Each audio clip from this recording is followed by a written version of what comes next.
Oi, eu me chamo Jovis e eu tenho uma palavra de Deus para o seu coração, amém? Ela se encontra em Jeremias capítulo 29, versículo 11. Diz a palavra do Senhor: Porquanto somente eu conheço os planos que determinei a vosso respeito, declara Yahvé. Planos de vos fazer prosperar e não de vos causar dor e prejuízo. Planos para vos dar esperança e um futuro melhor. Eu gostaria de falar com você sobre propósito. Os propósitos do Senhor, os planos do Senhor. O Senhor tem planos para tudo aquilo que Ele criou. Tudo tem um propósito. O Senhor espera de nós que nós, por livre e espontânea vontade, nós venhamos cumprir os propósitos que Ele tem para nós. Que nós venhamos viver os planos do Senhor. A palavra de Deus diz, em João capítulo 15, versículo 16: Não foste vós que escolhestes a mim, mas eu escolhi a vós, para que vades e deem frutos, e o vosso fruto permaneça. O Senhor espera de nós que nós venhamos dar frutos para Ele. Mas como assim, Joves, dar frutos?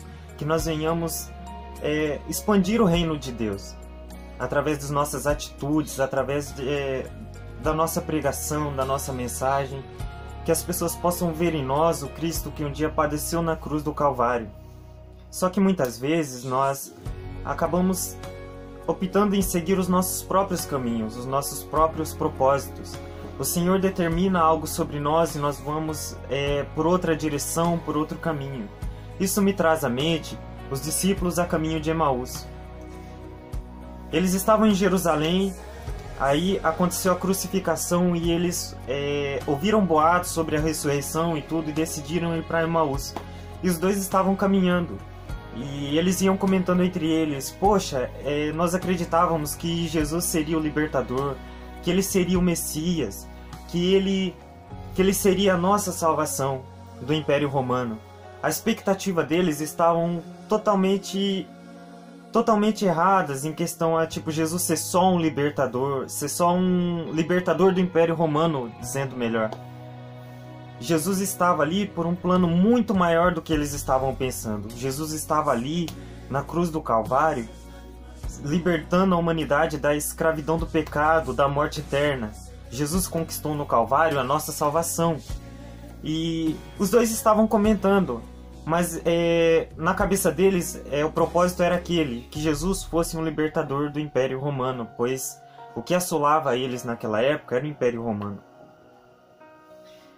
Aí eles estavam caminhando e Jesus aparece para eles, caminhando com eles. E Jesus fala: do que vocês estão conversando? Aí um deles fala: poxa, de todos em Jerusalém, só você não sabe o que aconteceu? Não te falaram sobre Jesus, o Nazareno?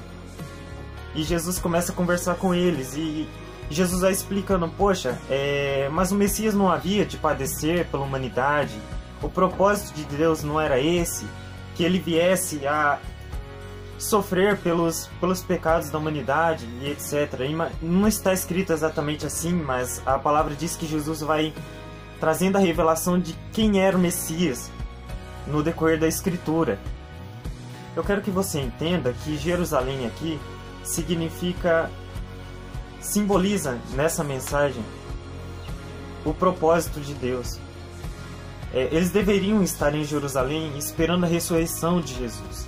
Só que eles retrocederam e decidiram tomar um outro caminho em direção a Emaús. E Jesus, conhecendo seus discípulos, aquele que conhece as suas ovelhas, ele foi de encontro a esses dois discípulos que estavam comentando sobre esse determinado assunto. E o Senhor começa a trazer a memória deles, o seu propósito. O propósito de Jesus ter vindo à Terra. E muitas vezes nós nos encontramos como esses discípulos, que nós não entendemos o jeito que Deus está fazendo as coisas e nós decidimos tomar um outro caminho. Não é diferente de nós. Quantas vezes eu e você, nós não entendemos o trabalhar de Deus e pensamos: poxa, Deus não vai fazer. Ou poxa, eu me frustrei com determinada situação, Deus não está no negócio. Mas muitas vezes é o jeito de Deus de fazer as coisas. É muito diferente dos nossos. A palavra diz que a vontade de Deus é boa, perfeita e agradável para nós. Nós precisamos entender os planos do Senhor e nos alinhar à vontade dEle. para que nós venhamos viver os propósitos de Deus. E muitas vezes também nós nos encontramos como Elias. Elias, ele fez tantas maravilhas sendo usado por Deus, e chega um momento que Elias ele sofre uma ameaça de Jezabel, falando que ele iria morrer. E Elias se encontra num estado muito profundo de tristeza. E Elias foge. Deus deu uma direção para Elias e Elias toma outra direção. E Elias anda muito, muito, muito ao contrário do destino que Deus tinha estipulado para ele. Só que Deus vai de encontro a Elias. E o anjo vai até Elias, que estava descansando num pé de zimbro, pois tinha caminhado muito. E o anjo fala assim: Elias, come, porque longe é a tua jornada. Elias come e volta a dormir de novo. E às vezes isso acontece conosco. Deus fala conosco, a gente recebe um pouco de ânimo, mas logo a gente se encontra na nossa realidade e se abate novamente. Porém, Deus é aquele que nos insiste em nós. Quantas vezes Deus insistiu na minha vida e na sua vida? Só que Elias foge e vai para uma caverna. E o Senhor, mais uma vez, com sua infinita misericórdia, o Senhor vai de encontro a Elias na caverna. Elias, como às vezes nós mesmos, nos encontramos numa situação que nós esperamos algo fabuloso acontecer, um milagre, uma providência. Elias, no caso, esperava Deus falar de uma maneira extraordinária com ele. Só que Deus muitas vezes não vai falar de uma maneira extraordinária com você. Deus vai usar a maneira simples, como foi com Elias. Os montes se fenderam, as rochas se fenderam e a palavra de Deus estava numa brisa suave. Foi o jeito que Deus quis falar com Elias. E quantas vezes o Espírito Santo não falou com você, não disse para você: poxa, segue o meu propósito, volte ao meu propósito, retorne à minha presença, eu tenho um propósito na sua vida. Quantas vezes o Espírito Santo falou isso para mim e para você?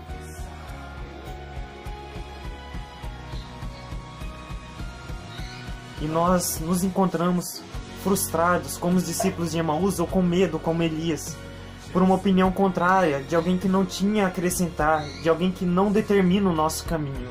Mas quem determina o nosso caminho é o Senhor. Se Ele te disse uma palavra, Ele é fiel para cumprir e te proteger durante a jornada. Porque eu vos escolhi para que vades e deem frutos, e o vosso fruto permaneça.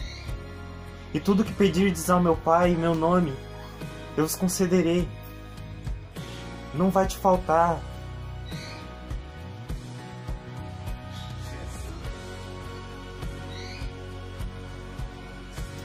Quando eu e você nós entendemos que Deus tem um plano maior que o nosso, que a vontade dele é maior e melhor que a nossa, nós venhamos compreender o que Jesus disse: pois a minha comida e a minha bebida é fazer a vontade do meu Pai que estás no céu. Que esse vídeo não seja só um vídeo motivacional. A palavra diz que nós somos escolhidos para fazer uma vontade de Deus.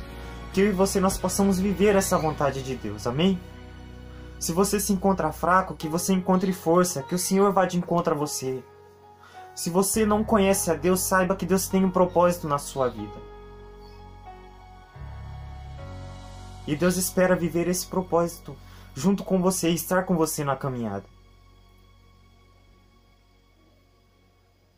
Deus abençoe o seu dia, Deus abençoe a sua semana.